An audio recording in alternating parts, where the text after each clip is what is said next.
6.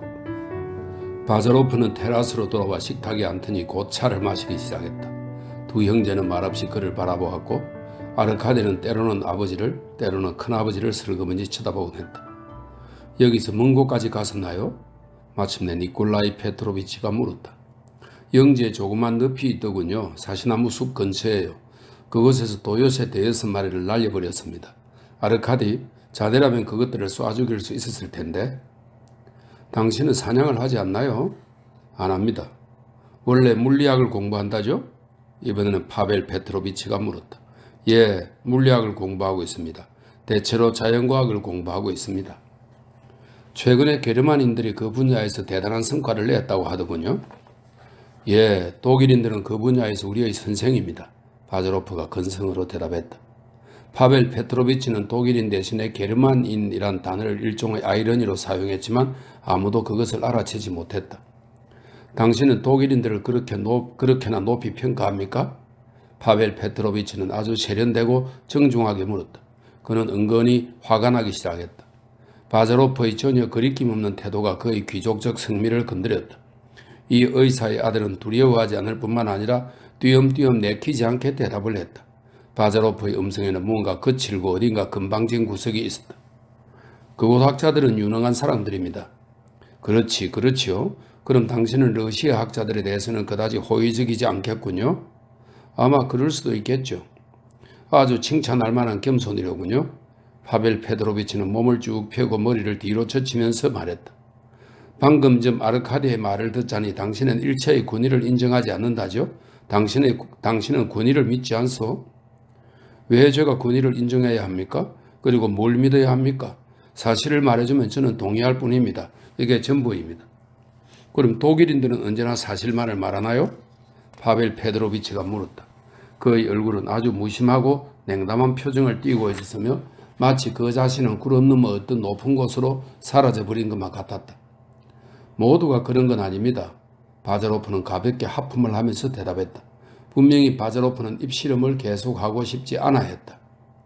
파벨 페트로비치는 네 친구는 참 예절이 바르구나 라고 말하고 싶다는 듯 아르카디를 힐끗 쳐다보았다. 나로 말하자면 파벨 페트로비치는 살짝 애를 쓰며 다시 말문을 열었다. 미안하게도 나는 독일인들에게 호의를 갖고 있지 않소. 러시아 안의 독일인들은 말할 것도 없고 그자들이 어떤 족속인지는 다 알려져 있으니까. 그리고 독일에 사는 독일인들도 좋아하지 않아요. 옛날 독일인들은 그래도 괜찮았지. 그땐 실러나 괴테 같은 사람도 있었으니까. 여기 내 아우는 그들에게 특별히 호의를 가지고 있지요. 지금은 온통 무슨 화학자니 유물론자니 하는 사람들 뿐이라서. 훌륭한 화학자는 그 어떤 시인보다 20배는 더 유익합니다. 바자로프가 파벨 페트로비치의 말을 끊었다. 아, 저런? 파벨 페트로비치는 졸린 듯이 살짝 눈썹을 치켜 올리고 말했다. 그럼 당신은 예술을 인정하지 않는다는 말이요? 돈을 버는 예술입니까? 아니면 치질을 고치는 예술입니까? 바자로프가 조소하는 듯한 웃음을 띠면서 소리 높여 말했다. 그래. 당신은 농담을 잘하는군요. 그렇다면 당신은 모든 걸 부정하는 거요? 그러니까 과학만을 믿는다 말이죠? 저는 아무것도 믿지 않는다고 이미 말씀드렸습니다. 도대체 일반적 과학이란 무엇입니까? 여러 가지 직업이나 지식이 있는 것처럼 과학에도 여러 가지가 있습니다. 일반적 과학이란 결코 존재하지 않습니다. 아주 훌륭하군요. 그러면 당신은 인간 생활에서 관례가 된 다른 것들에 대해서도 그런 부정적인 생각을 가지고 있어? 이건 신문인가요? 바자로프가 물었다.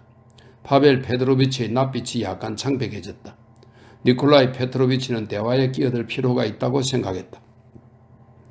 이 문제에 대해서는 다음에 좀 더 자세히 이야기하도록 합시다. 친애하는 예비견이 바실리치, 앞으로 당신의 의견을 듣고 우리의 의견도 말하지요. 나로서는 당신이 자연과학을 공부한다는 게 아주 기쁩니다. 리비히는 독일의 화학자이고 유기화학의 성과를 농업에 응용하여 식물의 광물 흡수 이론을 기초했다. 이렇게 되어 있네요. 리비히가 밭에 거름을 주는 방법에 대해 놀라운 발견을 했다는 소리를 들었어요. 당신은 내 농사일을 도와줄 수 있고 아마 유익한 조언도 해줄 수 있을 겁니다. 무슨 일이든 시켜주십시오. 니콜라이 페트로비치. 그러나 우리가 어찌 리비히를 알겠습니까? 우선 가나다를 배우고 그 다음에 책을 집어 들어야만 하는데 우리는 아직 가나다의 가짜도 보지 못했어요. 그래, 자네는 분명히 니힐리스트로군. 니콜라이 페트로비치는 생각했다. 그래도 무슨 일이 있으면 당신의 도움을 받도록 하지요. 그는 큰 소리로 덧붙여 말했다. 그런데 형님, 이제 영지 관리인과 이야기하러 갈 때가 된 것 같아요. 파벨 페트로비치가 의자에서 일어났다. 그래. 그는 아무도 바라보지 않으면서 대답했다. 위대한 현인들과 멀리 떨어져서 이런 시골에서 5년 동안이나 살고 있다니 정말 불행한 일이야. 진짜 멍청이가 되는 거야. 배운 걸 잊지 않으려고 애쓰지만 갑자기 배운 건 다 쓸데없는 것이 되고 말아. 분별이 있는 사람들은 그따위 시시한 일에는 더 이상 관심을 갖지 않는다. 너는 시대에 뒤진 멍청이다 라는 소리만 듣게 돼. 어쩔 수 없지. 분명히 젊은 사람들이 우리보다 영리한 것 같군. 파벨 페드로비치는 구두 뒤쪽으로 천천히 돌아서서 너릿너릿 걸어 나갔다. 니콜라이 페트로비치도 그의 뒤를 따라 나갔다. 아니, 저 양반은 항상 저런 식인가? 두 형제가 나가고 문이 닫히자마자 바자로프가 냉담하게 아르카디에게 물었다. 이봐 예브게니, 큰아버지에게 너무 심하게 했어. 아르카디가 말했다. 자네는 그분을 모욕했어. 그럼 내가 저 시골 귀족들의 응석을 받아줘야 한단 말인가? 저건 모두 자존심이 강한 사교계 명사들의 습성일 뿐이야. 잘난 채 우쭐대는 거라고. 저런 기질을 갖고 있다면 빼떼르부르크에서 계속 경력이나 쌓았으면 좋았을걸. 뭐 그거 하고 싶은 대로 그냥 내버려둬. 난 아주 희귀한 물방개 한 마리를 발견했어. 디티스쿠스 마르기나투스라는 건데 알고 있나? 자네에게 그걸 보여주지. 그분의 과거를 얘기해 주기로 자네에게 약속했었지. 아르카디가 말을 시작했다. 물방개의 역사 말인가? 이제 그만하게 예보겠니. 내 큰아버지의 과거 말이야. 그분은 자네가 상상하는 그런 사람이 아니야. 그분은 조소보다는 오히려 동정을 받으셔야 해. 난 논정하고 싶지 않네. 자네는 대체 왜 그렇게 큰아버지에게 관심이 많은가? 공정해야만 해 예보겠니. 왜 그래야만 하지? 그러지 말고 들어봐. 그러고 나서 아르카디는 자기 큰아버지의 과거를 바자로프에게 이야기하기 시작했다. 독자들은 다음 장에서 그 내용을 알게 될 것이다. 이제 큰아버지 이야기가 나오네요. 7. 파벨 페트로비치 키르사노프는 동생 니콜라이와 마찬가지로 처음에는 집에서 그 다음에는 귀족 군사 유년학교에서 교육을 받았다. 이 귀족 군사 유년학교는 1759년 빼떼르부르크에 세워진 고관과 장군의 아들을 위한 중등 교육기관이라네요. 예, 귀족 군사 유년학교에서 교육을 받았다. 그는 어린 시절부터 외모가 출중했다. 게다가 자존심이 강하고 약간 냉소적임이 어딘지 묘하게 신경질적인 데가 있었다. 사람들은 누구나 그를 좋아했다. 그는 장교로 임관되자마자 어디에나 나타나기 시작했다. 사람들이 떠받들자 그는 제멋대로 굴었고 심지어 바보짓을 하며 거드름을 피우기도 했다. 그러나 이런 행동도 그에게는 잘 어울렸다. 여자들은 그 때문에 넋을 잃을 지경이었고 남자들은 그를 멋쟁이라 부르며 은근히 부러워했다. 이미 말한 것처럼 그는 동생과 함께 한 집에서 살았고 닮은 점이라고는 하나도 없었지만 동생을 진심으로 사랑했다. 니콜라이 페트로비치는 약간 다리를 저렸고 작고 유쾌하지만 다소 슬픈 인상의 자그마한 얼굴, 그리 크지 않은 검은 눈과 부드럽고 성긴 머리카락을 가지고 있었다. 그는 게으른 생활을 즐기고 독서를 좋아했지만 사교계를 두려워했다. 그러나 파벨 페트로비치는 단 하루 저녁도 집에서 보내지 않았고 대담성과 민첩성으로 이름을 날렸으며 관로 속에 그는 상류층 젊은이들 사이에 체조를 보급하려고도 했었다. 이렇게 되어 있네요. 겨우 대여섯 권의 프랑스 책을 읽었을 뿐이었다. 28살에 그는 이미 대위였으며 눈부신 출세가 그를 기다리고 있었다. 그러나 갑자기 모든 것이 변해버렸다. 당시 빼떼르부르크의 사교계에 R라는 공작 부인이 이따금 나타나곤 했다. 사람들은 오늘날까지 그녀를 잊지 않고 있다. 그녀의 남편은 교양 있고 예의가 바르나 좀 어리숙하고 부부 사이에는 아이가 없었다. 그녀는 갑자기 외국으로 떠났다가 갑자기 러시아로 돌아오는 등 기묘한 생활을 했다. 경박한 바람둥이라는 소문이 자자했으며 온갖 향락을 열심히 탐닉하고 쓰러질 때까지 춤을 추고 깔깔거리며 웃어대고 젊은이들과 시시덕거리기를 좋아했다. 그녀는 식사 전이면 늘 으스레한 객실에서 젊은 남자들을 맞이하곤 했는데 그러다가도 밤이 되면 어디에도 쉴 곳이 없다며 울음을 터뜨리거나 우울한 듯 밤새 두 손을 비비대면서 종종 새벽까지 방안을 미친 듯이 돌아다니곤 했다. 혹은 창백하고 냉랭한 표정을 짓고 앉아서 성경의 시편을 읽기도 했다. 그러나 낮이 되면 그녀는 또다시 사교계 귀부인으로 변해서 외출을 하고 웃고 쓸데없는 말을 짓거리고 조금이라도 기분 전환을 할 수 있는 것이 있으면 무엇이든지 그것에 달라붙었다. 그녀의 체격은 정말로 놀라웠다. 황금처럼 묵직해 보이는 그녀의 황금빛 머리채는 무릎 아래까지 치렁치렁 늘어졌다. 그러나 누구도 그녀를 미인이라고 말하지는 않았을 것이다. 그녀의 얼굴에서 괜찮은 것은 그리 크지 않은 잿빛 눈뿐이었는데 그것도 눈 자체가 아니라 민첩한 동시에 무모할 정도로 태연하며 우울할 정도로 생각에 잠긴 수수께끼 같은 눈매였다. 그녀의 혀가 아주 실없는 말을 찌끄릴 때조차도 그 눈 속에는 무언가 예사롭지 않은 것이 반짝였다. 그녀는 세련되게 옷을 입었다. 파벨 페드로비치는 어느 무도에서 이 여자를 만나 마주르카를 추었다. 춤추는 동안 그녀는 의미 있는 말은 한마디도 하지 않았지만 그는 그녀를 일렬히 사랑하게 되었다. 이미 승리에 익숙했던 그는 이번에도 곧 자신의 목적을 달성했다. 그러나 쉽게 승리했다고 그의 열정이 식은 것은 아니었다. 반대로 그는 더욱더 고통스럽고 더욱더 강하게 그녀에게 빠져들어갔다.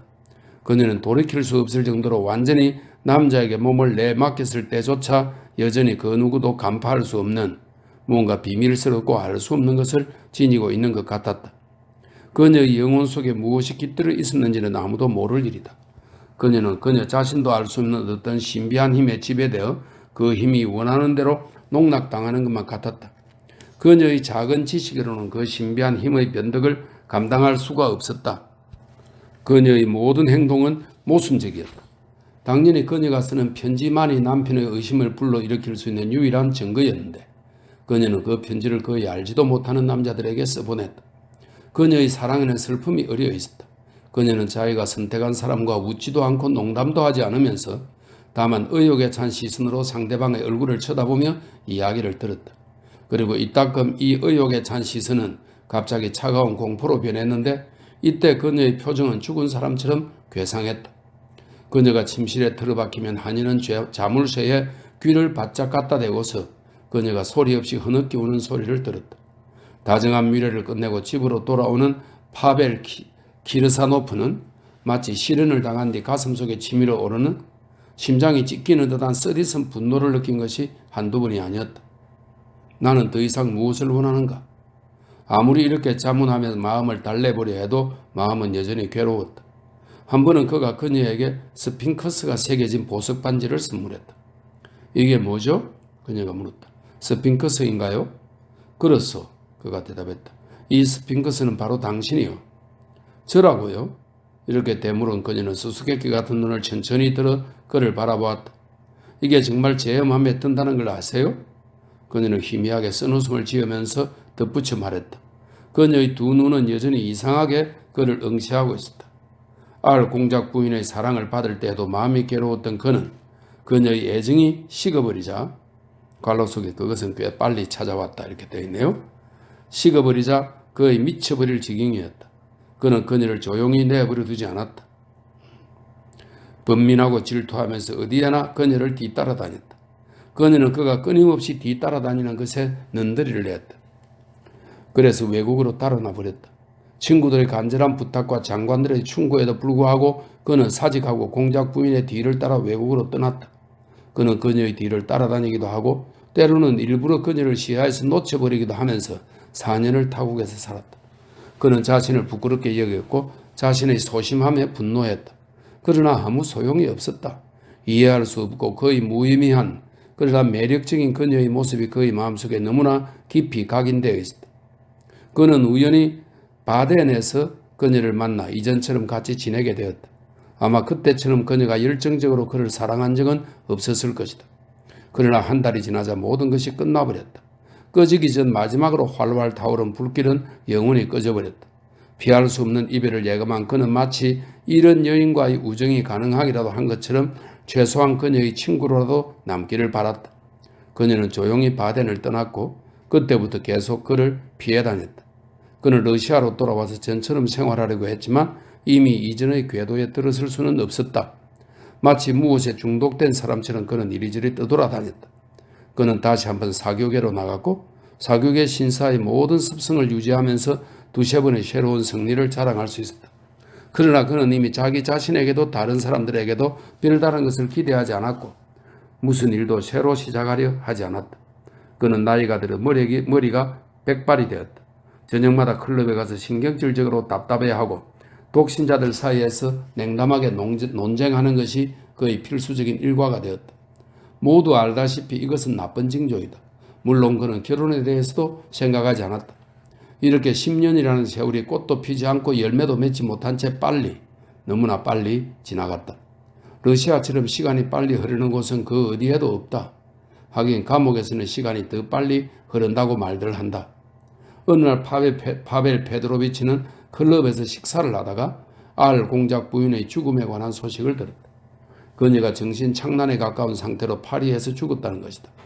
그는 테이블에서 일어나 오랫동안 클럽의 방들을 돌아다니다가 카드 놀이를 하는 사람들 옆에 마치 못 박힌 듯 멈춰 서 있었다. 그러나 평소보다 더 일찍 집으로 돌아가지는 않았다. 얼마 후에 그는 그의 앞으로 붙여온 소포를 받았다. 그 안에는 지난날 그가 공작 부인에게 주었던 반지가 들어있었다.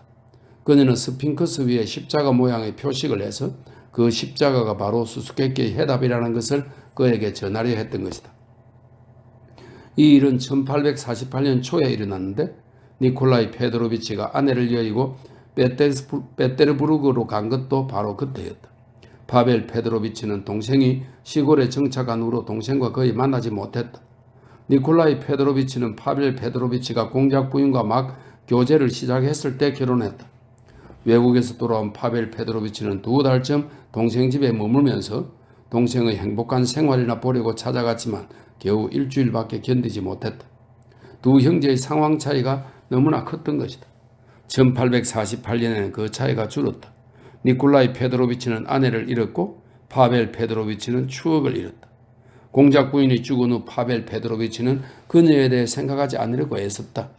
그러나 형에 비해 니콜라이 페드로비치에게는 인생을 올바로 살았다는 느낌이 남아있었고 아들도 눈앞에서 자라고 있었다. 반대로 외로운 독신자인 파벨 페드로비치는 혼란스러운 황혼기에 접어들고 있었다.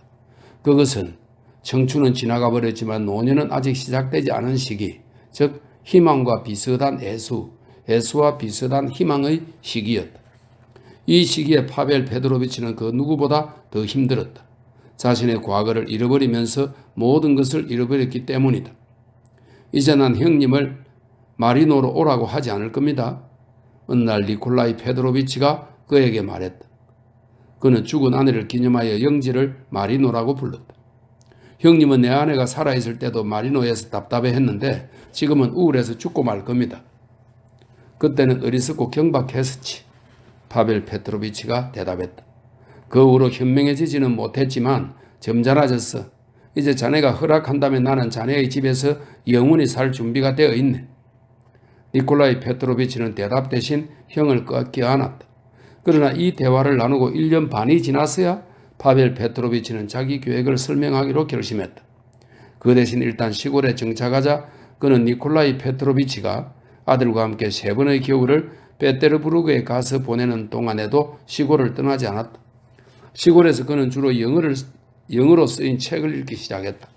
대체로 그는 영국식으로 생활하면서 이웃 사람들과 거의 만나지 않았고 선거 때만 외출을 했다. 그는 되게 침묵하다가 이따금 엉뚱한 자유주의적 은행으로 구세대의 지주들을 골려주고 깜짝 놀라게 했다. 그러나 그렇다고 신세대의 대표자들과 친하게 지내는 것도 아니었다. 구세대 사람들이나 신세대 사람들이나 다 그를 거만한 사람이라고 생각했지만 그의 세련된 귀족적 태도와 화려한 여성 편력에 대한 소문을 듣고 나면 동시에 그를 존경했다. 또 그가 화려하게 옷을 입고 다니며 최상급 호텔의 특실에 머문다는 것. 보통은 정찬을 즐기고 루이 릴리프의 저택에서 루이 릴리프는 프랑스의 왕인데요. 1848년 2월 혁명 중 퇴위당한 뒤 영국으로 따르는 왕이라고 합니다. 루이 필리프의 저택에서 아스 웰링턴과 함께 아스 웰링턴은 영국의 장군이자 정치인이고 프로이센 군대와 협력하여 워틀루에서 나폴레옹을 무찔러 유명한 웰링턴 장군이죠.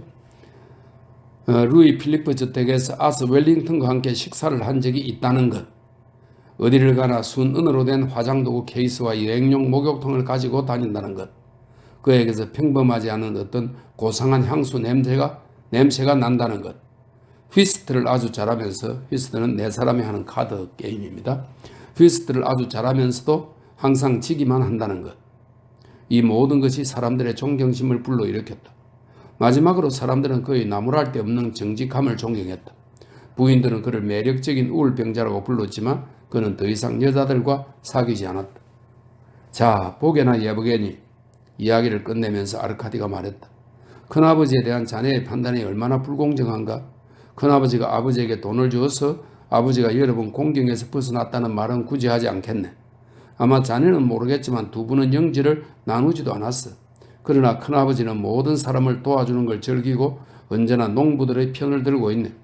농부들과 얘기할 때 얼굴을 찌푸리고 향수 냄새를 맡긴 하지만 당연하지, 신경이 예민하니까. 바자로프가 말을 가로챘다. 아마 그럴지도 모르지. 그러나 그분의 마음은 아주 선량해. 그리고 전혀 어리석지도 않아. 언제나 내게 아주 유익한 충고를 해주고 있네. 특히 부인들을 대하는 태도에 관해 말이야. 아하, 자라보고 놀란 사람이 소뚜껑 보고 놀라는 격이군.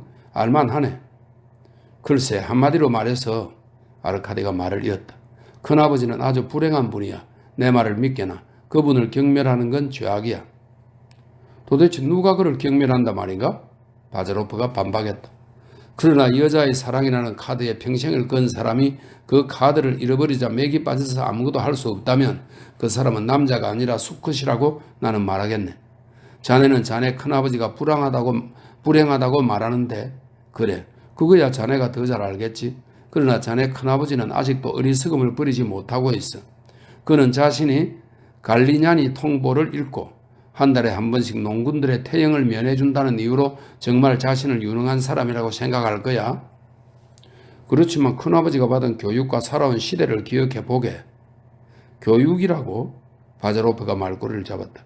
인간은 모두 스스로를 교육해야만 하네. 예컨대 나처럼 말이야. 그리고 시대에 관해 말이 나왔는데 왜 내가 시대에 좌우되어야만 하나? 오히려 내가 시대를 지배해야지. 아니야, 친구. 그건 다 방종이고 헛된 거야. 남녀 간의 신비한 관계는 또 뭔가? 나 같은 생리학자들은 이 관계라는 게 어떤 건지 알지. 눈의 구조를 한번 연구해 보게나. 자네가 말한 수수께끼 같은 눈매라는 게 도대체 어디 있다는 말인가? 그건 다 낭만주의고 실없는 소리고 쓰레기고 예술이야. 차라리 딱정벌레나 보러 가세. 두 친구는 바자로프의 방으로 갔다. 그 방에는 이미 값싼 담배 냄새와 외과 수술실 냄새 같은 것이 뒤섞여 있었다. 8. 파벨 페드로비치는 동생과 영지 관리인이 대화하는 자리에 그리 오래 있지는 않았다. 영지 관리인은 비쩍 마른 몸에 키가 크고 눈은 사기꾼처럼 교활했으며 목소리는 폐병 환자처럼 나긋나긋했다. 그는 니콜라이 페트로비치가 말을 할 때마다 당치도 않습니다요. 당연한 일입니다요. 하고 대답하면서 농군들을 주정뱅이와 도둑으로 만들려고 애썼다. 최근에 새로 도입한 농장 경영 시스템은 기름을 취재하는 바퀴처럼 삐걱거렸고 집에서 생나무로 만든 수제 가구처럼 쩍쩍 갈라졌다. 니콜라이 페트로비치는 의기소침하지는 않았지만 종종 한숨을 내쉬고 생각에 잠기곤 했다. 그는 돈 없이는 일이 잘 진행되지 않으리라는 것을 알았지만 갖고 있던 돈은 거의 다 써버린 상태였다. 아르카디의 말은 사실이었다. 파벨 페트로비치는 여러 번 동생을 도와주었다. 동생이 공경에서 벗어나려고 애를 쓰고 골머리를 앓는 것을 보면 파벨 페트로비치는 천천히 창가로 다가가 두 손을 주머니에 찔러 넣고 내가 너에게 돈을 줄 수 있어 라고 입속으로 웅얼거렸다. 그러고는 동생에게 돈을 주곤 했다. 그러나 이날은 파벨 페트로비치 역시 수중에 돈이 한 푼도 없었기 때문에 그 자리를 피하기로 했다. 그는 농장 경영에 대한 자잘한 걱정거리들로 우울해졌다. 그가 볼 때 니콜라이 페트로비치는 열성과 노력에도 불구하고 항상 일을 잘 처리하지 못하는 것 같았다. 그러나 그는 니콜라이 페트로비치가 무슨 실수를 했는지 꼭 집어서 지적할 수는 없었다. 동생은 그리 실제적인 사람이 아니야. 그는 속으로 생각했다. 사람들한테 속고 있어. 반대로 니콜라이 페트로비치는 파벨 페트로비치의 실무적 능력을 높이 평가했으므로 항상 형의 조언을 구했다. 나는 의지가 약하고 못나서 시골 구석에서 평생을 살아왔어요. 그는 이렇게 말하곤 했다. 그러나 형님은 목적이 있어 사람들과 오랫동안 어울려 살아왔으니 사람들을 잘 알 겁니다. 형님은 독수리의 눈매를 가지고 있으니까. 파벨 페트로비치는 이 말을 듣고 그저 외면했을 뿐 동생의 잘못된 생각을 바로잡아 주지는 않았다. 파벨 페트로비치는 동생을 서재에 남겨두고 집을 앞부분과 뒷부분으로 가르고 있는 복도로 나왔다. 나지막한 문 앞에 다다른 그는 생각에 잠겨 걸음을 멈추었다. 그러고는 콧수염을 몇 번 잡아당기고 문을 두드렸다. 누구세요? 들어오세요. 페네치카의 목소리가 들렸다. 나요. 파벨 페트로비치가 대답하고 문을 열었다. 아이를 안고 앉아있던 페네치카는 의자에서 벌떡 일어났다. 그리고 하녀의 손에 아이를 넘겨주고는 급히 머리 수건을 고쳐섰다. 하녀는 아이를 받아서 얼른 방 밖으로 데리고 나갔다. 방해가 됐다면 미안하오. 파벨 페트로비치는 그녀를 쳐다보지도 않고 말했다. 당신에게 부탁하고 싶은 일이 있어서 오늘 시내로 사람을 보내는 것 같은데 날 위해 녹차를 사오도록 일러주시오. 알겠습니다. 페네치카가 대답했다. 얼마나 사오도록 할까요? 200g이면 충분할 거요. 그런데 이 방이 달라졌는걸? 재빨리 주변을 둘러본 그가 말했다. 그의 눈길은 페네치카의 얼굴도 스치고 지나갔다. 그래, 커튼도 있군. 그녀가 자신의 말을 알아듣지 못하자 그가 덧붙였다. 예, 커튼을 쳤습니다. 니콜라이 페트로비치가 커튼을 보내주셨거든요. 커튼을 친 지는 오래되었어요. 그렇군. 나도 오랫동안 여길 오지 않았으니까 이제는 이 방도 꽤 좋아 보이는군. 니콜라이 페트로비치 덕분입니다. 페네치카가 속삭이듯 말했다. 전에 있던 곁처보다 여기가 더 나은가요? 파벨 페트로비치는 정중하게 물었지만 미소를 띄지는 않았다. 물론 더 좋습니다. 전에 있던 자리에 누가 살고 있어? 지금은 세탁부들이 살고 있습니다. 아, 그래요? 파벨 페트로비치는 입을 다물었다. 이제 가시겠지 하고 페네치카는 생각했다. 그러나 그는 자리를 뜨지 않았다. 그녀는 그 옆에서 손가락만 만지작거리면서 못에 박힌 듯이 서 있었다. 왜 아이를 내보냈어? 마침내 파벨 페트로비치가 다시 입을 열었다. 난 아이들을 좋아하고 내게 그 아이를 보여줘요. 페네치카는 당황스럽기도 하고 기쁘기도 해서 얼굴이 빨개졌다. 그녀는 파벨 페트로비치와 이야기를 해본 일이 거의 없었기 때문에 그를 대하는 것이 어려웠다. 두나시아, 그녀가 소리쳤다. 미차를 데려와요. 관로 속에 페네치카는 집안의 모든 사람들에게 높임말을 썼다. 이렇게 되어 있네요. 아, 잠시 기다려주세요. 아이에게 옷을 입혀야 해요. 페네치카가 문 쪽으로 향했다. 상관없어. 파벨 페트로비치가 말했다. 금방이면 돼요. 이렇게 대답한 페네치카가 급히 밖으로 나갔다. 파벨 페트로비치는 혼자 남게 되자 이번에는 각별한 관심을 가지고 주변을 둘러보았다. 지금 그가 서 있는 이 방은 천장이 나지막하고 그리 크지 않았으며 아주 깨끗하고 아늑했다. 방에서는 최근에 새로 칠한 마루에서 나는 페인트 냄새와 민들레와 멜리사의 향긋한 냄새가 풍겼다. 이 멜리사는 레몬 냄새가 나는 물풀과의 단연생 풀로 약초와 향료로 사용된다고 되어 있네요. 민들레와 멜리사의 향긋한 냄새가 풍겼다. 등받이가 칠형금 모양으로 생긴 의자들이 벽을 따라 놓여 있었다. 그 의자들은 이미 고인이 된 장군이 원정 중에 폴란드에서 구입한 것이었다. 방 한쪽 구석에는 모슬린 휘장이 드리워진 자그마한 침대가 그리고 그 옆에는 쇠퇴를 두른 뚜껑 달린 궤가 놓여 있었다. 맞은편 구석에는 커다랗고 검은 기적을 행하는 성 니콜라이 성상 앞에 현수등이 켜져 있었고 성상의 후광에 붉은 리본으로 붙잡아맨 조그만 도자기 달걀이 성인의 가슴 위로 늘어져 있었다. 창가에는 작년에 만든 잼을 넣고 꼼꼼하게 싸매놓은 병들이 빛을 반사해 파랗게 보였다. 그 종이 뚜껑에는 페네치카가 직접 큼직한 글씨로 구스베리라고 써놓았다. 니콜라이 페트로비치는 유난히 이 잼을 좋아했다. 천장에는 꼬리가 짧은 검은 방울새가 사는 세 장이 긴 노끈에 매달려 있었다. 검은 방울새가 끊임없이 지저귀고 움직이는 통에 세 장이 계속 흔들거렸다. 그 바람에 모이통에서 삼시 몇 알이 바닥으로 떨어지며 가볍게 소리를 냈다. 창문과 창문 사이에 놓인 장롱 위쪽에는 떠돌이 사진사가 찍은 다양한 자세의 니콜라이 페트로비치가 걸려 있었는데 모두 아주 조잡해 보였다. 같은 장소에 걸린 페네치카의 사진 역시 완전히 실패작이었다. 검은 사진들 속에서 눈이 없는 듯한 어떤 얼굴이 부자연스럽게 웃고 있었으며 그 이상 아무것도 알아볼 수 없었다.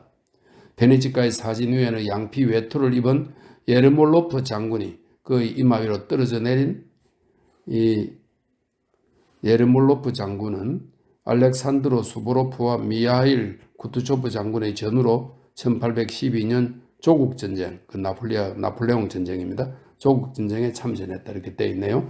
예르몰로프 장군이 그 이마 위로 떨어져 내린 구두 모양의 비단 바늘결의 밑에서 무섭게 얼굴을 찌푸리고 머나먼 카프카스 산맥을 바라보고 있었다. 5분 정도 시간이 흘렀다. 옆방에서 바스락거리는 소리와 속삭이는 소리가 들렸다. 파벨 페드로비치는 장롱에서 기름이 묻은 책을 집어들었다. 마살스키가 쓴 저격병의 분책이었다. 그는 몇 페이지를 넘겼다. 그때 문이 열리더니 미차를 파리하는 베네치카가 들어왔다. 그녀는 옷깃에 금줄을 낸 빨간색 셔츠를 아이에게 입히고 머리를 빗긴 다음 얼굴도 깨끗이 닦아주었다. 건강한 아이들이 다 그렇듯이 아이는 가쁘게 숨을 쉬며 온몸을 버둥거리면서 조그만 두 손을 허우적거리고 있었다. 그러나 멋진 셔츠가 아이에게 영향을 주었는지 포동포동한 몸 전체로 만족스러움을 표현했다. 베네치카는 자기 머리칼을 가지런히 매만지고 머리 수건도 더 맵시 있게 고쳐매고 나왔다. 그러나 그냥 있던 대로 두었어도 괜찮았을 것이다. 실제로 건강한 아이를 팔애하는 아름다운 젊은 엄마보다 더 매력적인 것이 세상에 또 어디 있겠는가? 정말로 우량하다. 파벨 페트로비치가 너그러운 어조로 말하면서 집게 손가락이 긴 손톱 끝으로 미차의 이중턱을 간지렸다. 아이는 검은 방울새를 바라보며 웃기 시작했다. 너 큰아버지시여? 아이에게 얼굴을 기울이고 살짝 흔들어주면서 베네치카가 말했다. 그 사이에 두나시아는 향기나는 초에 불을 붙이고 그 밑에 동전을 받쳐서 살며시 창가에 올려놓았다. 이 아이가 몇 달 됐더라? 파벨 페드로비치가 물었다. 6달 됐어요. 이제 곧 7달이 돼요. 10하루날에. 8달이 아닌가요? 페도시아 니콜라예브나? 두네아사가 약간 소심하게 말참견을 했다. 아니요, 7달이에요. 8달일 리가 없어요. 아이가 다시 웃으며 괴를 바라보았다. 그러고는 갑자기 5손가락으로 엄마의 코와 입술을 움켜잡았다. 요 장난꾸러기 녀석. 아이의 손가락에서 얼굴을 돌리지 않으면서 페네치카가 말했다. 요 녀석은 아우를 닮았어? 파벨 페트로비치가 말했다. 아니 그럼 누굴 닮는다 말인가? 페네치카는 생각했다. 그래, 마치 혼잣말을 하는 것처럼 파벨 페트로비치가 말을 이었다. 꼭 닮았어. 그는 유심히 왠지 그의 슬픈 표정으로 페네치카를 바라보았다. 이분이 큰아버지시란다. 그녀는 속삭이는 목소리로 되뇌었다. 아, 파벨 여기 있었군요. 갑자기 니콜라이 페트로비치의 목소리가 들렸다. 파벨 페트로비치는 급히 뒤돌아보고 얼굴을 찌푸렸다. 그러나 동생이 진정으로 기쁘고 감사한 마음이 담긴 얼굴로 자기를 바라보았기 때문에 그도 웃음으로 화답하지 않을 수 없었다. 네 아들이 참 귀엽구나. 이렇게 말하고 그는 시계를 들여다보았다. 차를 좀 부탁하려고 여기에 들렸어. 파벨 페트로비치는 무심한 표정을 짓더니 곧 방에서 나갔다. 형님이 입으로 들렀어? 니콜라이 페트로비치가 페네치카에게 물었다. 네, 노크를 하고 들어오셨어요. 그렇군. 그런데 아르카시아는 여기에 다시 오지 않았어? 오지 않았어요. 제가 곁으로 옮겨가는 게 좋지 않을까요? 니콜라이 페트로비치? 그건 왜? 당분간은 그렇게 하는 것이 좋을 것 같아요. 아, 아니. 니콜라이 페트로비치는 더듬거리며 말하고 이 말을 문질렀다. 그럴 거면 진작 그랬어야지. 잘 있었니, 복동이야? 그는 갑자기 활기를 띠고 아이에게 다가가 아이의 볼에 입을 맞추었다. 그리고 약간 허리를 굽혀서 미차의 붉은 셔츠 위에 놓인 우유처럼 하얀 페네치카의 손에 입술을 가져다 댔다. 니콜라이 페트로비치 무슨 짓을 하는 거예요? 그녀는 중얼거리며 손을 내리떴다가 다시 살며시 치켜떴다. 그녀가 눈을 치떠 바라보면서 부드럽고 천진난만하게 웃을 때 그녀의 눈매는 매혹적이었다. 니콜라이 페트로비치와 페네치카가 알게 된 사연은 이렇다. 3년 전쯤 그가 멀리 떨어진 읍내 여인숙에 묵은 적이 있었다. 안내된 방과 침구가 깨끗한 것을 보고 그는 깜짝 놀랐고 기분이 좋았다. 여기 여주인은 독일 여자가 아닐까? 라는 생각이 머리에 떠올랐다. 그러나 여주인은 50살가량의 러시아 여자로 말쑥한 옷차림에 얼굴이 단정하고 똑똑해 보였으며 말씨도 점잖았다. 그는 차를 마시며 여주인과 이야기를 나누었는데 여주인이 무척 마음에 들었다.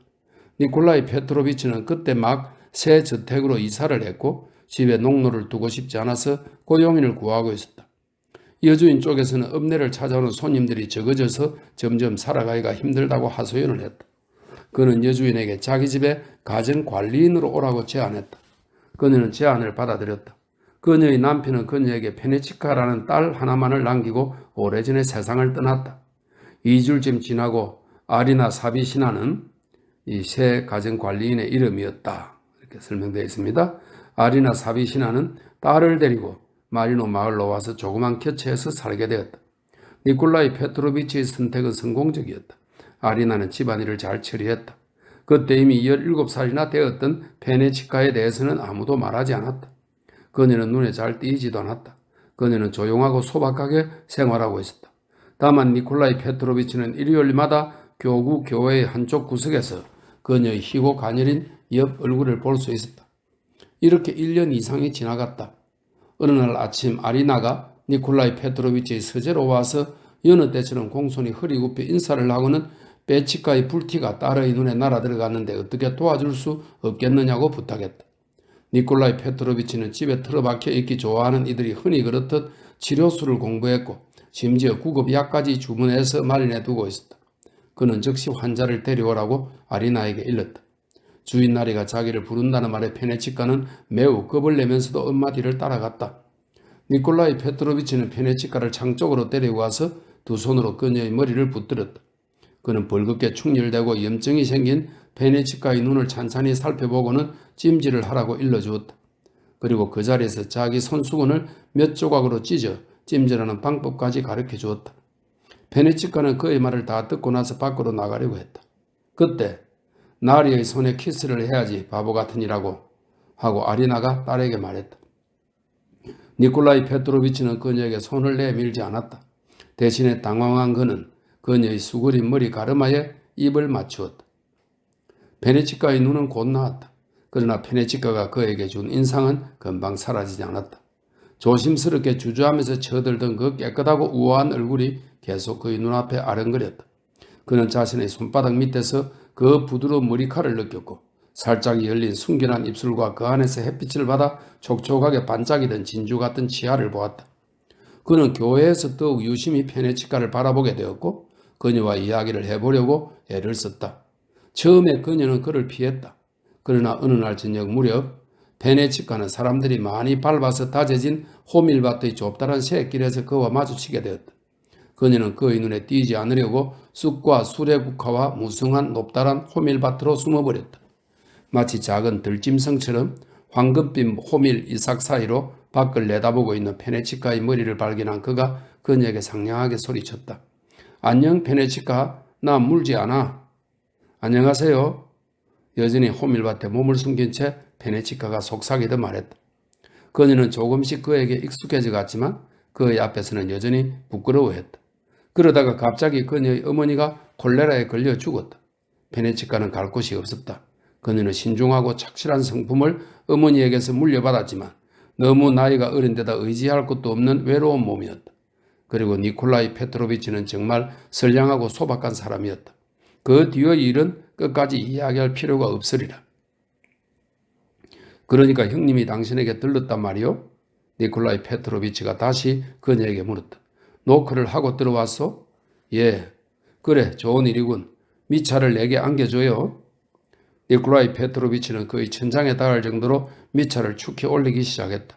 아이는 아주 좋아했지만 아이의 엄마는 다소 불안해했다. 엄마는 아이가 위로 솟구칠 때마다 아이의 드러난 발밑으로 두 손을 뻗치곤 했다. 한편 파벨 페트로비치는 우아한 자기 서재로 돌아왔다. 기이한 색깔의 아름다운 벽지를 바른 벽에는 알록달록한 페르시아 양탄자가 걸려있고 양탄자 위로 여러가지 무기들이 장식되어 있었다. 그리고 암록색 벨벳을 씌운 호두나무로 만든 가구, 다 자란 검은 참나무로 만든 르네상스식 서가, 근사한 책상 위에 놓인 작은 청동 조각상, 벽난로 등이 있었다. 그는 소파에 몸을 던지고 두 손으로 머리를 받친 채 절망에 가까운 표정으로 천장을 물끄러미 바라보며 꼼짝 않고 있었다. 자기 얼굴에 나타나는 표정을 벽에게도 숨기고 싶었을까? 아니면 다른 무슨 이유가 있었던 걸까? 그는 자리에서 일어나 묵직한 창문 커튼을 풀어놓고는 다시 소파에 몸을 던졌다.